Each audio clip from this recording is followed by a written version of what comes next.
Hi guys, today I want to show you my beautiful peace lily. I have to be honest, I really didn't like these plants, but luckily my partner convinced me that they are amazing, and they truly are.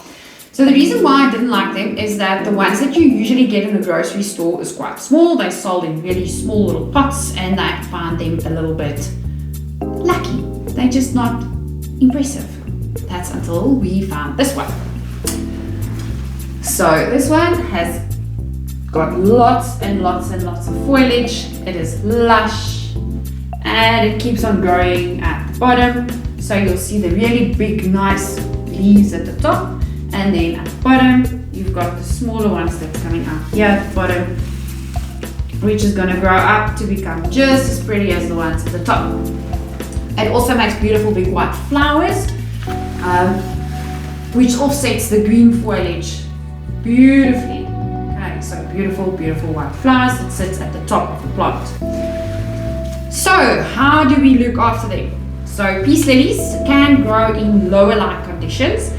So in South Africa, you can put her close to a really nice southern facing window. So they do need light, not no light, just lower light conditions. And you won't put her in bright direct light. So you'll keep her away from your big north facing windows to steer clear from the direct light, or even direct filtered light, also not good for them. So keep them in the darker spots, but remember they do still need light to grow. Okay, so that's lighting covered. Then when we get to watering, the peace lily does need a bit more watering.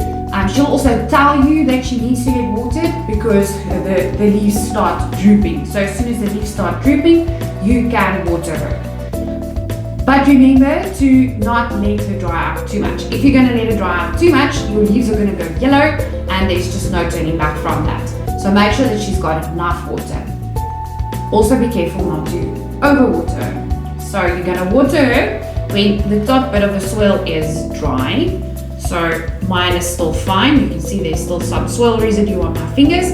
So mine is fine. You don't need to water when the soil comes out like that. So wait for the top 2 centimeters to dry out a little bit. Then you can start watering her. Or in the summer months, when the leaves start dripping, immediately water. When you water, make sure that you water everywhere. There's a lot of stems in here. So you'll need to make sure that you water right around the plant, and also make sure that you water in here in the middle. All the soil must be wet. Make sure that the water runs through completely. So you'll take her out of the pretty container, maybe put her in your bathroom, and then make sure that you water her properly. Let all the water drain out from the bottom, let it drain out completely, and then you can put her back into a pretty container.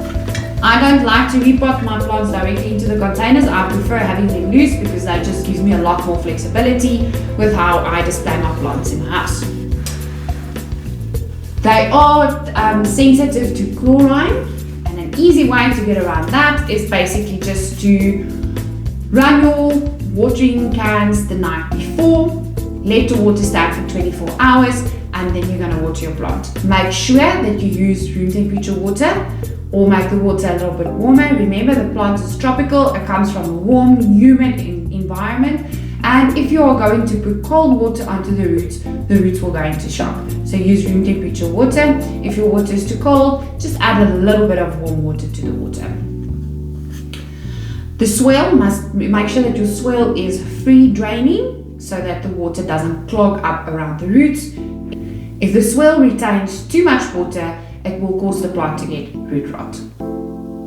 Fertilization is also quite easy. You are going to fertilize this plant a little bit less than that you usually fertilize your other plants.